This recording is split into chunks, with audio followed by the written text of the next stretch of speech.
जिमला जातो म्हणून घराबाहेर पडलेला 29 वर्षांचा तरुण तब्बल 14 दिवसांनंतर एका पडक्या खोलीत कुजलेल्या अवस्थेत आढळतो।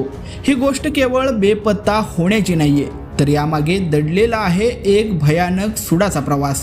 सोलापूरच्या विजापूर नाका परिसरात घडलेल्या या घटनेनं सध्या संपूर्ण सोलापूर जिल्हा हादरून गेलेला आहे। नक्की काय घडलं सचिन मानेसोबत पाहूयात सविस्तर वृत्तांत। सोलापूरच्या उत्कर्ष नगरमधील रहिवासी असलेला सचिन माने हा पेशाने जिम ट्रेनर होता।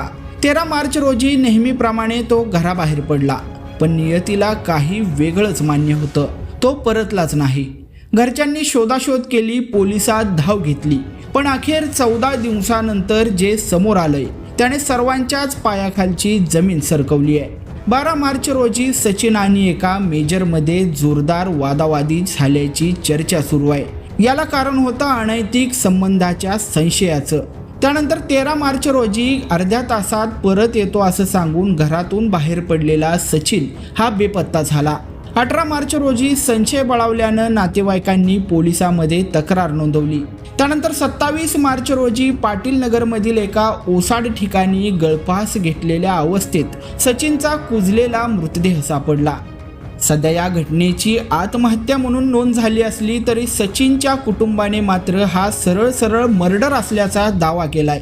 ही आत्महत्या नसून सुनियोजित घातपात आहे। एका महिलेसह 2 पुरुषांनी मिळून सचिनचा काटा काढलेला आहे, असा खळबळजनक आरोप सध्या सचिनच्या नातेवाईकांनी केलाय।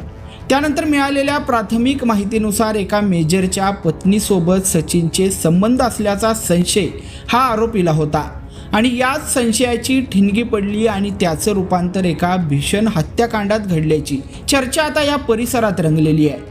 या प्रकरणातील सत्य आता पोस्टमॉर्टम रिपोर्ट आणि पोलिसांच्या पुढील तपासातूनच समोर येणार आहे। पण एका तरुणाच्या अशा जाण्यानं उत्कर्ष नगर परिसरात मात्र संतापाची लाट उसळली आहे।